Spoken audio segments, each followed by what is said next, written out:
So Pivotal Ventures, for those who may not know, is an investment and incubation company that was founded by Melinda Gates. And it aims to accelerate social progress in the US, really by removing barriers that hold people back. And from a tech perspective, we know that the tech industry is one of the fastest growing influential industries, and yet it continues to be an area, as I'm sure everyone on this event knows, to be where women are severely underrepresented. And we are very data focused. And so I would, just for a couple examples from a data perspective, despite being more than half of all undergrad degree recipients, women receive only 22% of bachelor's computing degrees, and they only represent 18% of the AI workforce. And we know that this picture is even worse for women of color, and specifically Black, Latina, Native American women represent only 5% of all computing roles. And so we know, and Pivotal is really committed, that a more diverse tech workforce will be better equipped to anticipate the issues that we're talking about today around bias, and really, with that diverse workforce, innovate to create solutions that will be more equitable for all. Pivotal, a women in tech innovation strategy, and it's really focused on significantly increasing the representation and influence of women in tech, in women in entrepreneurship, and as investors, and so that the future of tech and innovation is shaped by and for women. And our approach is about addressing the systemic barriers that we see as these really, high points of leverage for women in tech. So 4 things that we are really focused on. One is higher ed. So we're strengthening and expanding pathways for women into these technical roles and increasing the representation of women, particularly underrepresented women of color, to earn bachelor's degrees in computing. 2, we are focused on AI, which, as everyone knows here, has some of the highest paid, most influential roles in the tech industry, where women are even more underrepresented. And in this space, we're focused on boosting women's representation in the workforce, as well as advancing the public's understanding of bias in AI from a racial, gender perspective. 3rd, we're increasing the representation of women in VC and entrepreneurship and their influence over the funding, founding, scaling of next-gen tech companies. And then finally, we are focused on growing tech hubs like Chicago, DC, Miami, and we're partnering on this initiative called Gender Equality in Tech Cities to really convene actors from across the tech industry to create inclusive ecosystems, where as these hubs are growing, equity is built in at the core. And so this is all part of our larger strategy at Pivotal to accelerate women's power and influence in the US. So I've been at Ford Foundation for about 5 years, but the public interest technology strategy that I work on has conceptual roots, at least going back at least a century. So I think, or almost a century. So I think that historical lens is really important. So I'll actually start there. So beginning in the 1950s and 60s, the Ford Foundation and other philanthropies worked to build the field of public interest law, right? Most of us probably heard of public interest law. And this arose out of a recognition that sort of, without a specific focus on public interest values like equity, representation, transparency, accountability, justice, et cetera, that the law itself was being applied in ways that benefited some people more than others, and in ways that might default to putting sort of corporate power or other forms of institutional power ahead of the public interest. And this was systemic, right? So this new infrastructure, new systems were needed to sort of support movements for civil rights and gender equality and environmental justice and more. So of course, more than 50 years later, as many of us know, public interest law is like this thriving ecosystem. In fact, it's maybe hard to imagine like a time before it existed. And so that's, that's sort of a model for us. So this ecosystem includes, of course, public interest lawyers who fight for people's rights and rules that protect the public. It also includes institutions like the ACLU that sort of continually work to expand the space for justice and accountability in society. often on behalf of the most marginalized. And public interest law also like comprises a set of norms, right? So we have norms around pro bono work in private law firms, and so on. So in addition to this sort of ecosystem of institutions and norms, public interest law is a career pathway, right? For people who are interested in environmental justice or gender equality and more. And it also drives narratives about the way that the law should work and who it should benefit. So what does this all have to do with AI ethics? So for the past 10 years or so, and partially guided by that history, Ford has been explicitly working to build the field of public interest technology. So just like public interest law formed the infrastructure, again, for movements like for civil rights and gender equality, we see public interest tech as infrastructure on top of which we can collaborate across sectors to navigate the kind of complex collective action problems of this century, right?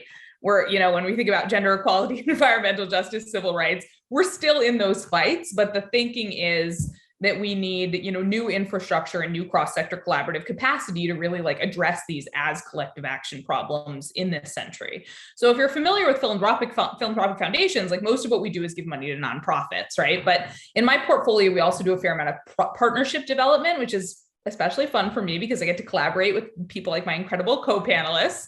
And you'll hear from them. They have their own strategies and approaches, which is obviously really important, but I think we're very aligned on values, right? And the nice thing about values is that if we can align there, values can cut through political difference and perhaps profit motive and different types of incentives and power dynamics. So these values are really relevant across sectors and contexts, and we can talk about what they mean differently in different contexts, but still uphold them.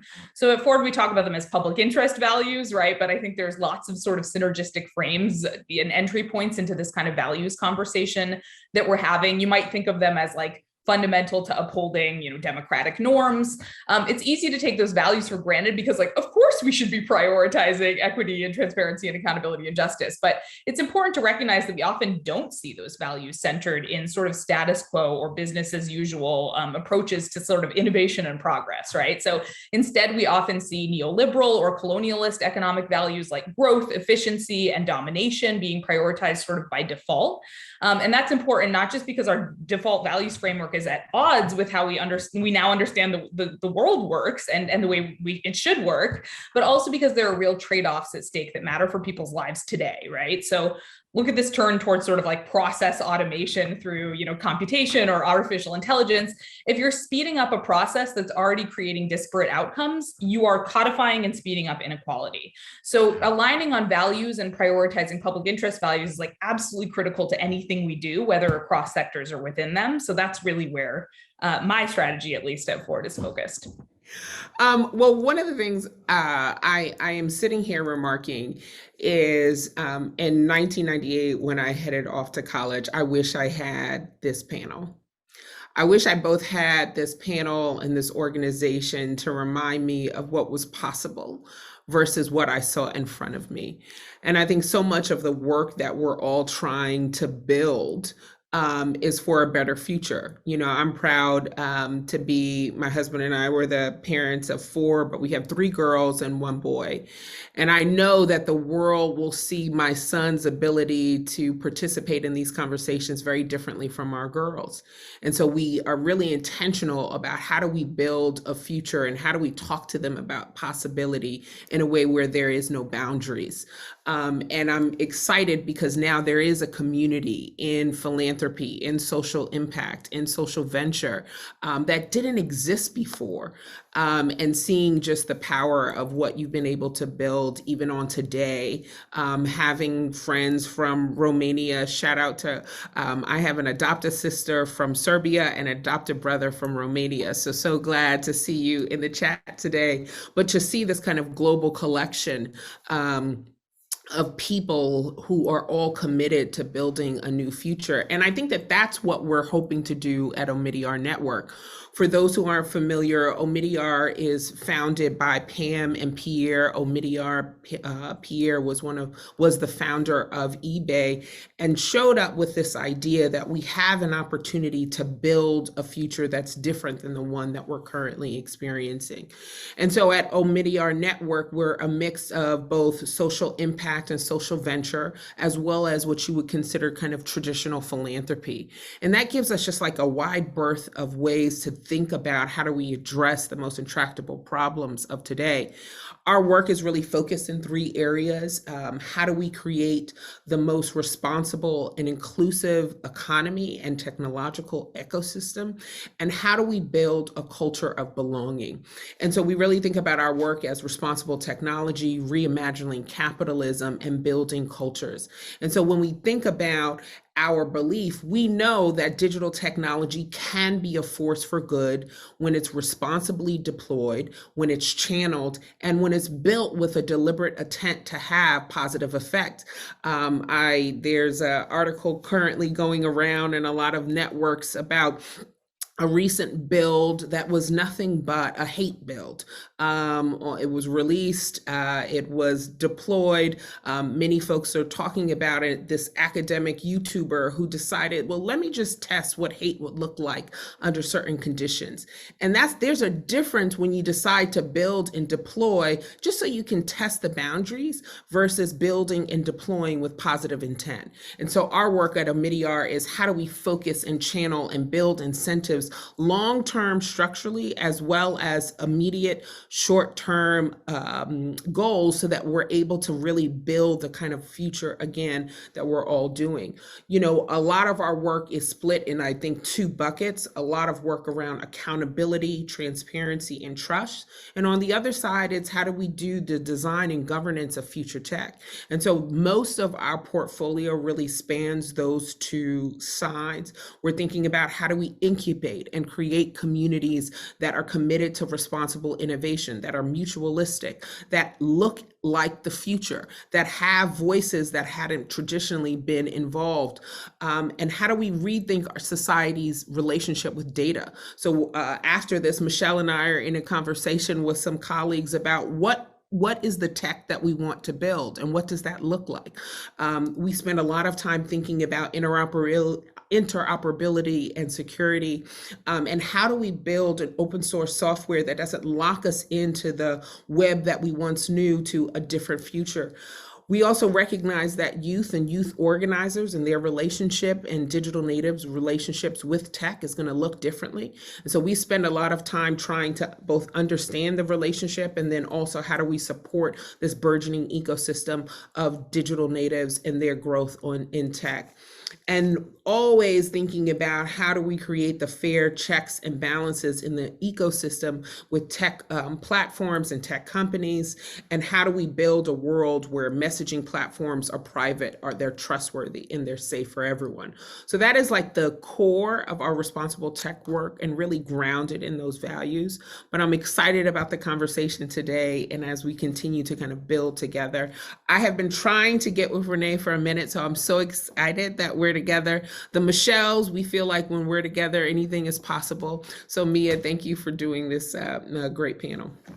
Yeah, so I mean, first of all, I'm looking to the community, diverse community of women out there who have been reimagining what the future of technology can look like, right? So as a funder, my role is very much like fund and resource communities who are in front of this conversation. So I never want to like prioritize my vision ahead of anyone else's, but I think we could talk about, for example, like what are some of the barriers to communities who are already thinking about what the future needs to look like, and how do we kind of like remove those barriers to those visions becoming more of the default, right? We have a default vision.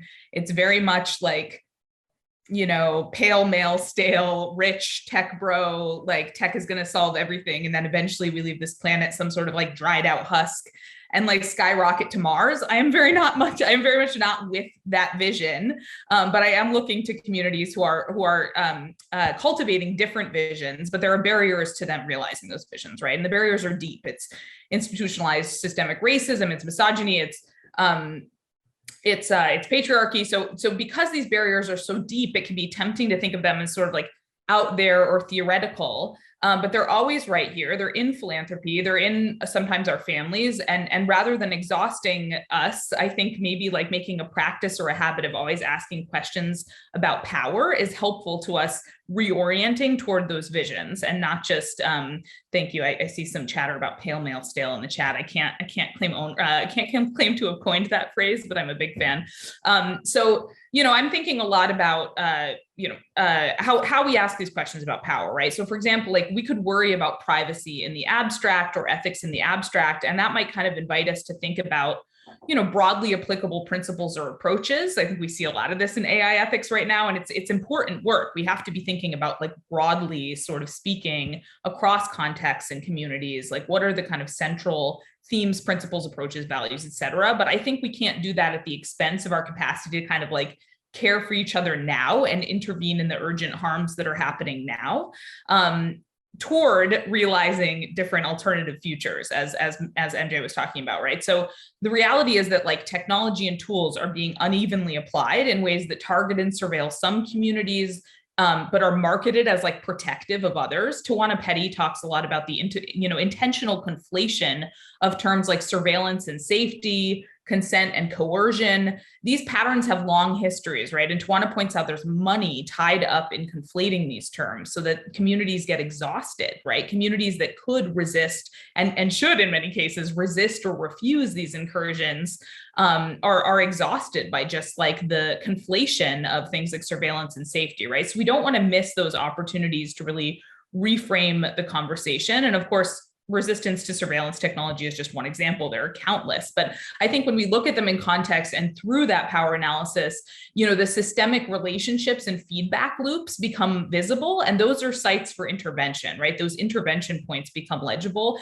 sites for community organizing and collective action. So I think, like, as funders, we have to, when we want to be enabling those positive future visions, we have to be resourcing on multiple fronts, right? Infrastructure for sort of interdisciplinary learning and conversation, and fostering systems of interdependence, right? Systems for transparency and accountability, contextualized norms and ethics, right? Participatory mechanisms that sort of meaningfully account for power dynamics. So I'm really jazzed about just like how we, come together as a funder community to refocus on that alternative possibilities for the future, rather than accepting as as sort of destiny or inevitable that like we're headed towards certain tech futures.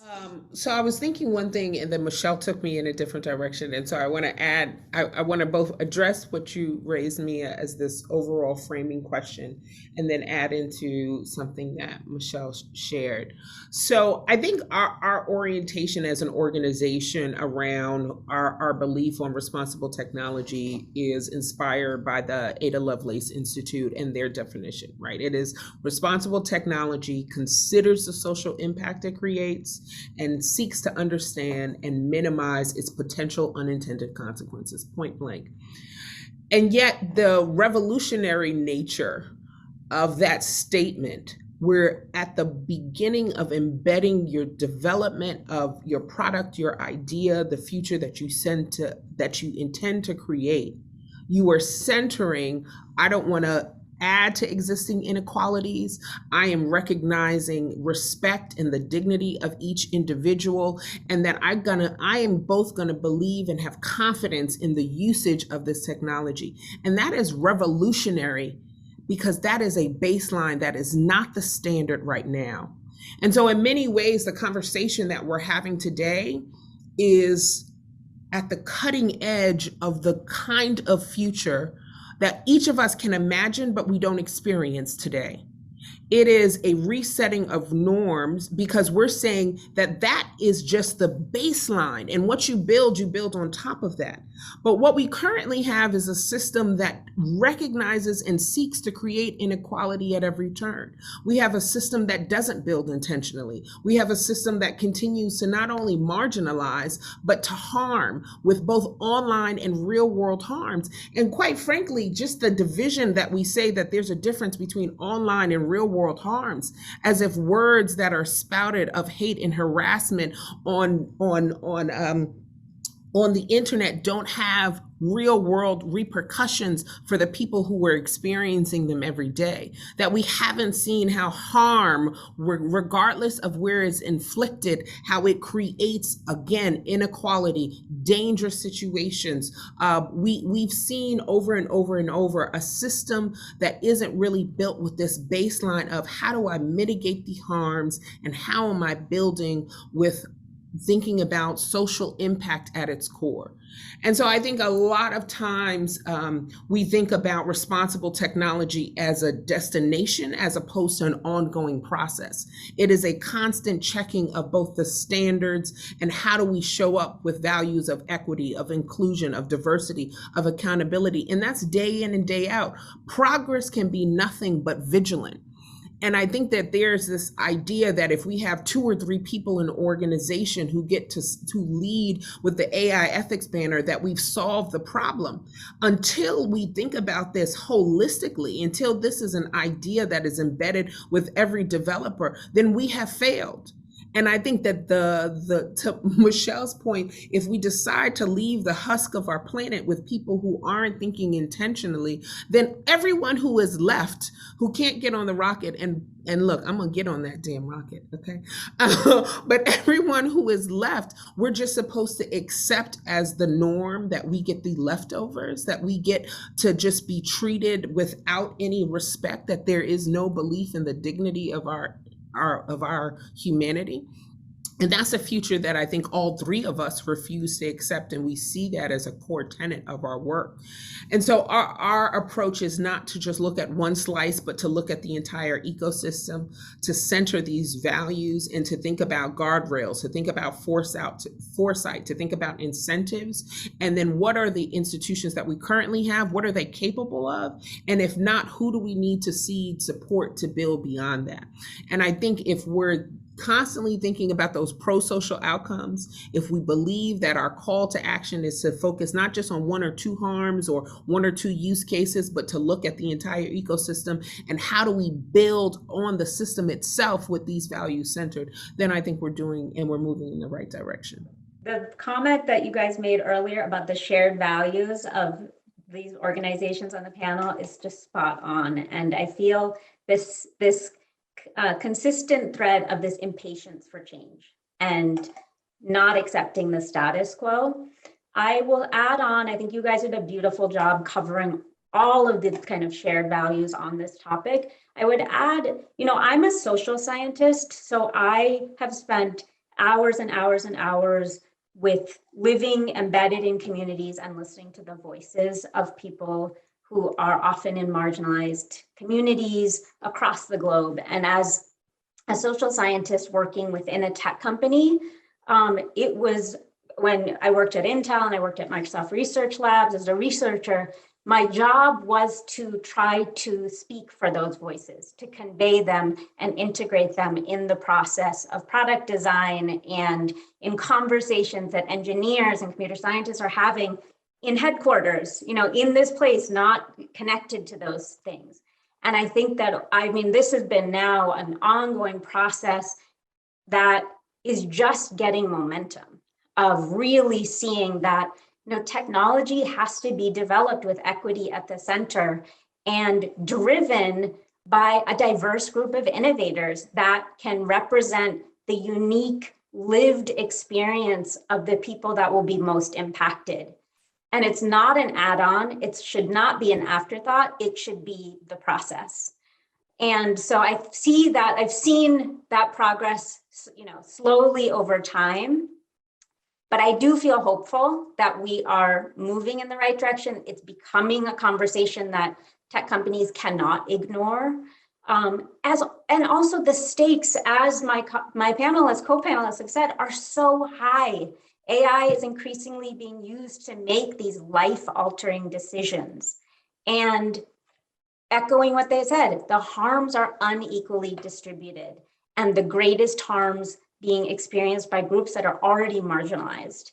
And so from a vision perspective, I really see, in addition to kind of the kind of breadth of ways that has already been discussed, is kind of putting a foot stamp on we have to get more diverse talent, to, to be driving the innovation here, to have inclusive pathways for women and underrepresented groups to land those influential jobs and be in those discussions, not just a participant, but leading them.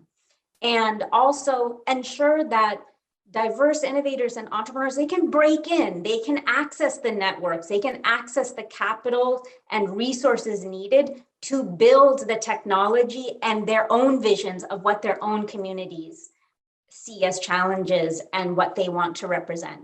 And I would also say, from a stakes perspective, as we keep seeing in the media that the news around increasing anxiety, depression, and suicide for young people in this country, we are committed to supporting young people to have a healthy engagement with tech. That is part of the responsibility, to support young people, to support caregivers, and also to keep tech companies accountable that they are taking into consideration that population. This amazing question in the chat from Ushnish, and I wonder if we could build on that for a second. She's asking if there's the nonprofit ecosystem seems to be replicating some of the same, approaches to technology that we've seen in the private sector that have been so harmful. And I think that's critically important here, because we shouldn't assume that because, a sector is kind of like committed to the public interest by design, that they're immune from these default sort of path-dependent patterns of extraction and domination and marginalization of particular communities. There's at Ford, we again keep talking about public interest tech, definitely like trying to make fetch happen there. So, but like very synergistic with, I think, responsible technology and other frames. But part of the reason we talk about it that way is because, public interest tech is like, yes, a revolution that needs to come to the private sector, but also needs to be sort of blossom and take root in every sector, because we don't have there's been an amazing amount of progress over, particularly the past 10 years of clarifying like harms from particular technologies, often privately owned or deployed technologies, but not always. But those deeper patterns of, the sort of default values framework, and by the way, I should say that progress in the last 10 years, largely driven by women of color, and they've been sounding the alarm for much, much longer than that. But like, sort of just starting to see large scale institutions sort of waking up to those harms. But I think there's that underlying pattern of marginalization and extraction and domination that is just becoming legible, and no sector, no institution of power, even none of us as individuals, is sort of immune from that path dependency. So we always have to complicate this idea of tech for good and always ask, good for who, and other sort of deeper questions, that bringing that power analysis, right, that commitment to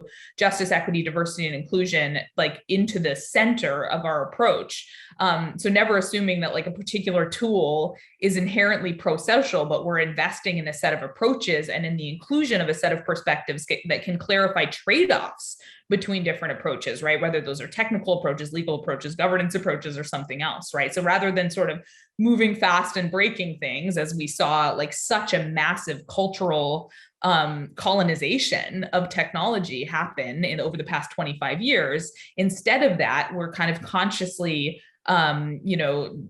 pointing our sort of innovation and tech activities toward like real collective progress for everybody.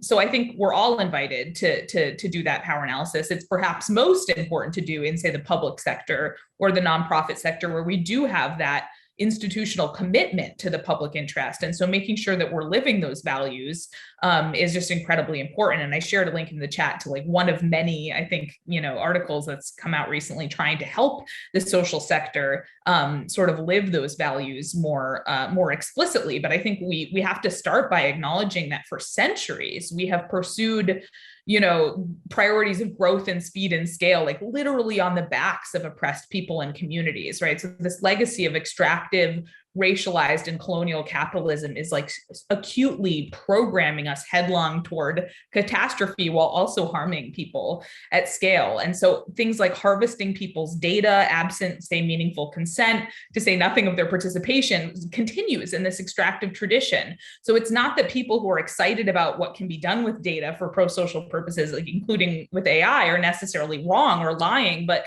we're invited to ask really hard questions about what we're perpetuating when we propose to, say, use like ambient, available, legally permissible data and yet extracted data to sort of like solve problems. And great question in the chats, and a lot of your points are definitely resonating. And I was just taking down notes about one is just responsible technology as a journey and not just an end destination. And that's really a concept that is resonant with a lot of folks. And the equity, building these things with equity at core and building diverse teams. But so one question that begs to be asked and answered is, we're still operating in the real world, because the underlying theme of everything that you shared is like, we are now, it's not like there's a planet B, we are building these new technologies from scratch and we go there and build this utopia. We still have to function in the same reality of the economic structure, that there are economic incentives, like you said, for exploitation, extractive policy approaches. It's because that is what the market incentivizes, and that's what they're competing. So even if we were to build these technologies, how would we even ensure that it's a fair, level playing field? Maybe it's not a question necessarily for this panel, but just something to think about, that as we are approaching these issues, is thinking about, it's not just you can drop something into this, like the unequal world that we already have, the imperfect world that we already live in. Is going to be a constant process of building towards that, whatever that more equitable state is. So that said, so talking about, since this is a summit about economic empowerment, would like to talk to you about a trend which is a little disturbing. Is something that Timnit Gebru and others have been highlighting. Is this term of this approach of long-termism, which is being promoted. It's effective altruism. It's a movement that's being led by really wealthy men, mostly white, who call themselves rationalists. And folks who don't know about this theme, we can just drop a link so you can read up on this. So what they're doing is, and these are folks well known who has to do it, Russell, Nick Bostrom, and Elon Musk, tangentially as well. So they're promoting this notion that a more long-termism view, which is hyper-focused on existential risks of the future, super intelligence, and which is like, and things that they are focused on, not necessarily, they're not, how do you feel about the hyper focus on the existential risks of the future versus prioritizing what's happening with the marginalized communities today, because they are at risk today from these technologies, which have been built not with equity at core, but literally designed with harms at core. And that's pretty much been the model. So maybe if we can start with MJ first, how you feel about the prioritization of where the funds are flowing. And we're talking millions and billions of dollars here, not just huge investments being made in that space. So would love to hear your thoughts on that. Yeah, no, thank you. And it is such an important question. But I think I'm going to enter this conversation a little bit differently. And the reason why I am going to center is my experience as a Black woman with both African American identity as well as Caribbean and African roots. And when I think about the work of my ancestors, to imagine the world that I encompass and the work that I'm doing today, I feel like the work of today doesn't happen without a long-term view of a world that my ancestors could never imagine, but believed and thought about something different. And so there is this, I think sometimes we have an ability as people to think about things as zero sum. If there's only a focus on long-termism, then that somehow relieves me of the pressure to do something immediately. And I actually would flip that framing. And I believe that there are some of us in the field who have to have the ability to do both. It has to be a yes and.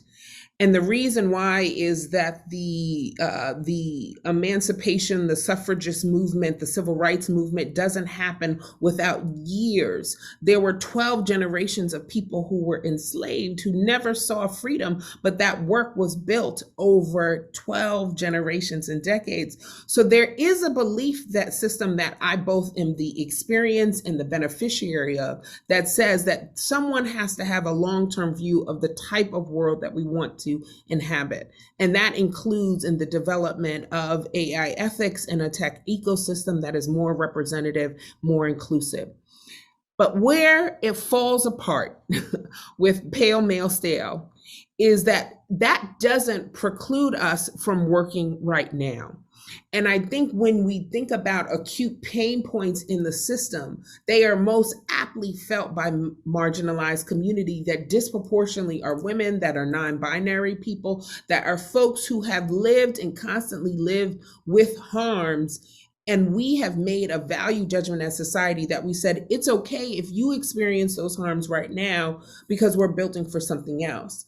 And so that's why I believe that this kind of idea that you can't do both is harmful, because we both need long-term thinking and we need to address acute pain points in the system right now.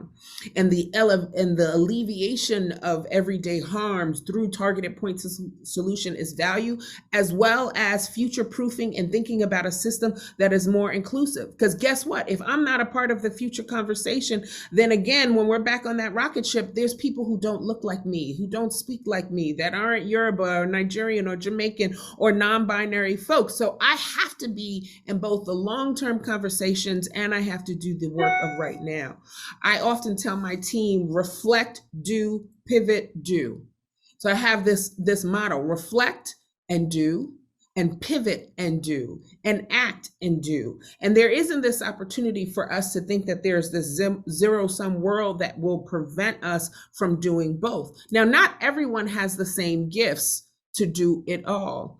And this is why each of us have a different role to play in the ecosystem. Some of us are going to do a really good job in long-term systems thinking, and some of us are going to be much more focused on, again, acute pain points in the system right now. And I think as long as we recognize that these tensions can exist, but the most important thing is that there's a diversity of who's at the table in both places, then we're actually moving towards the type of representative, both future, and we're dealing with the pain points in the system right now. So I think I thought MJ's comments in terms of that tension of the now versus the long term versus the like long-termism of like beyond when we're living on Mars, and there's a continuum of how long-term we're thinking. I think systemic change on some of these issues take time. And so I also think that it's very hard to retrofit and fix things after the fact. And so there, with that tension, I do think that right now there are these systems being built that discriminate against people of color, for example, and they will continue to perpetuate these biases into the future if we don't correct them now. And so I think that there's part of that, like, I want to see this future. I want to see systemic change. It takes a long time. You can't wait to do that, some of that work. Like, you have to do it now to try to start building that future you want. In terms of funding flows, I think one example I think of is just how can funders talk to each other and collaborate, push back, connect, question, understand where are people spending and deal flow. I think it's definitely easier talking with Michelle when you have alignment in values. But even that, like, I think this opportunity to be together at a table and discuss, to collaborate and wrestle some of these really difficult, tough issues, and how do we want to define it for the field? there's opportunities to think about pooling funding to create that future that's minimizing harm and addressing stuff now that will just get worse. That, and I think this, first of all, the lens of the future is so critical in our work, in everybody's work, but it's a lens that that might be a function of privilege to be able to actually put it into practice in your work, right? So I think that we're invited to take that long-term lens, but I experience this position of funding as incredibly privileged because we have this vantage point where you can sort of zoom out to 50,000, 100,000 feet, or, you know, going 50 years back into the past to look for a model, or thinking 50 or 100 years in the future. And of course, these billionaires are apparently thinking, 100,000 years into the future. And so we're invited to think about systems change and these levers that can be pulled in different sectors and different approaches. And I find that incredibly intellectually stimulating. And maybe it's a byproduct or of a mandate being the steward of those sort of a national level funding strategy that's thinking about this long-term sort of cross-sector infrastructure, but it's also a byproduct of power and privilege, right? So I think that we're definitely invited to carry this lens of the past and the future with us in our work. And I find that, again, to be a very intellectually stimulating position, but we can't let it come at the expense of understanding the harms that are real and happening now, and to Renee's point, actively being programmed into our future today. So we can't abstract or dissociate from what's really happening on the ground. We have real harms happening to communities, and we do not have to look far to find them. They are everywhere. So I'm interested in moves that build toward both collective care today and toward a continued path for humanity on this planet into the future, right? So each of us is this ecosystem interdependent with the natural world around us. So we're on this sort of path that seems to point us toward, a future that cynically assumes that we're, going to leave this planet again like this used up husk. This sort of ecocidal extractive tendency is our default. So even just making that legible, clarifying that, feels like something we need to be doing. And that's really broad. It does not just have to do with AI. It does not just have to do with some of these emerging technologies. It's about how we design our organizations and our, how we think about progress in our communities. And it's everything, right? So this fantasy that we're sort of independent individuals with independent destinies is this inherited dream that is not reflective of reality. I saw someone tweet the other day that we've inherited systems that were built for a planet that doesn't exist.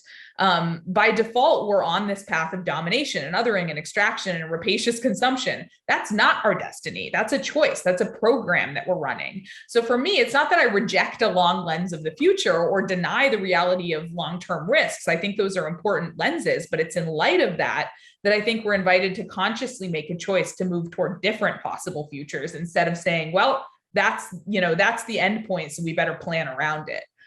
So for me, that starts with investing in communities and investing in projects that are situated in addressing the urgency of kind of current inequalities and through and toward enacting these alternative possible futures, right? So technology is just tools, right? Technology is just a set of approaches for enacting the future. So tech, through this lens of current and past and future publics, becomes this interesting site for building power for communities that are interested in that long future for life on this planet. So that's where I'm really, with all of these questions, that's where I'm really focused. And I think, I don't write off the people who are,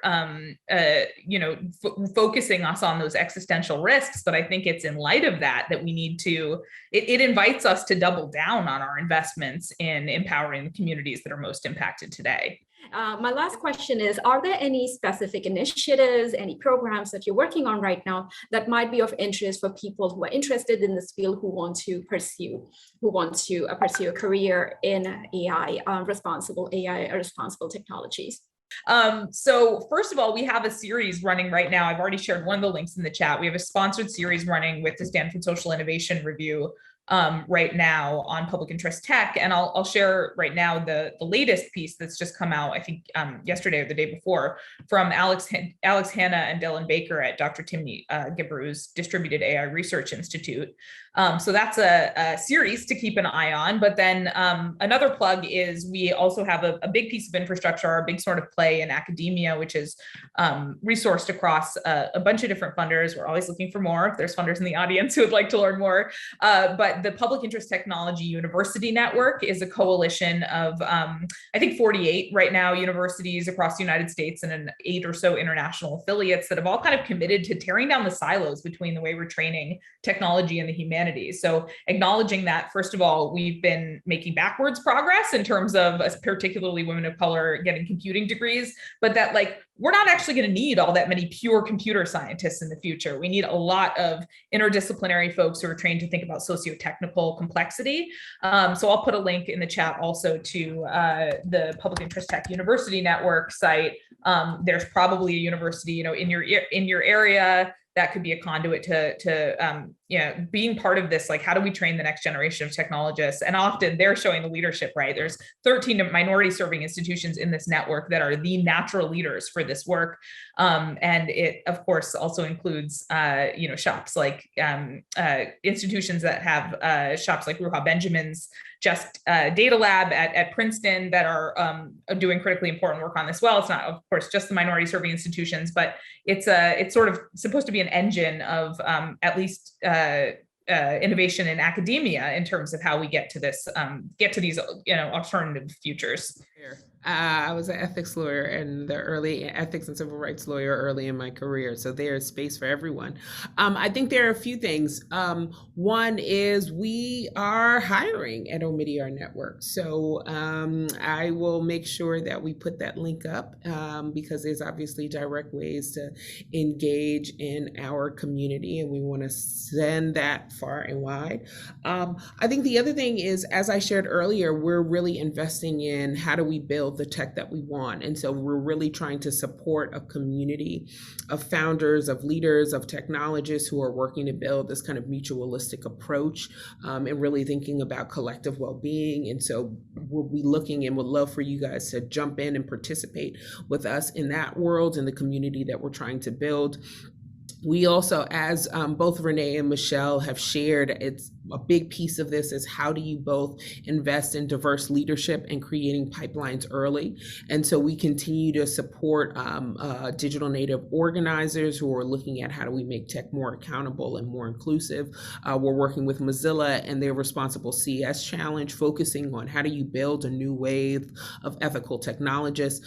We also are leading work of supporting Spelman University, their Center of Excellence for Minority Women in STEM, and the work of young leaders at historically Black colleges and universities across the US, and really have a long commitment and deep commitment to that work and building those communities. But additionally, in the next few months, I want you to look out, follow me. We'll be making a big announcement for a really interesting initiative that will look at what we can do to change the idea of how we think about data in our systems and society. And so we'll be looking and doing kind of global work and calling in different voices from around who are thinking about how we can change the ideas that the current ideas that we have about data and our data paradigms and our structures. So we feel like there are a lot of ways to engage, and we continue to want to also be, so like this is me sharing some of the things that we're doing, but we're also a funnel the other way. So one of the things that I think Michelle and Renee and I all recognize is that there's more good work than we'll ever be able to pay attention to or keep up with. And so continuing to share, to highlight, to bring information to bear so that we continue to support these ecosystems and continue to lift up the voices of those who are doing the work every day on the ground. And again, I just want to honor your time. And the one thing that I want to just leave, and I know we'll do question and answers, but oftentimes women have to be told 8 times that they belong in a room. Non-binary folks, similarly, we don't have as much data for non-binary folks, but I will say that you belong in these rooms, you belong in the work that you are doing, that your work has value and your work is making a difference. And I want you to write that down, and I want you to say it to yourself 8 times a day if you need to. But sometimes we don't do enough to support the community of us right now. And so that part of my value in today is to just remind you that we need you. I want to add 2 things. And I love that. Thank you for giving us an opportunity to share things that we love, because it's just getting, and also things that I hope people will see as opportunities and see themselves in. Building on the comments on the interdisciplinary, Northeastern has a program called Align, which is literally about someone who graduated with a degree in English or, some discipline, not computer science, to transition and have a computing degree. And what they found was that tech companies see the combination of those disciplines as so valuable and are looking for people with these different types of backgrounds because they add so much value to the conversation. Second thing I wanted to flag is an initiative that we have helped fund called Breakthrough Tech AI. And so we've heard from industry experts that experience and access are two of the major hurdles that many women and underrepresented groups face when they're trying to get their foot in the tech door, and that they have this catch-22 that they don't yet have industry relevant AI portfolios. But they can't get the work experience to showcase that. And so this initiative is really about creating pathways to increase the number of female AI and machine learning engineers. And the program has a focus on Black, Latina, Indigenous, and low-income students. It has this innovative model that bridges the gap between these kind of elite universities that the perception is you have to come from this elite institution to work in the field of AI, because they have access to AI programs that most institutions frankly don't. And so these entities like MIT, UCLA serve as host sites to provide programming to students within the entire region.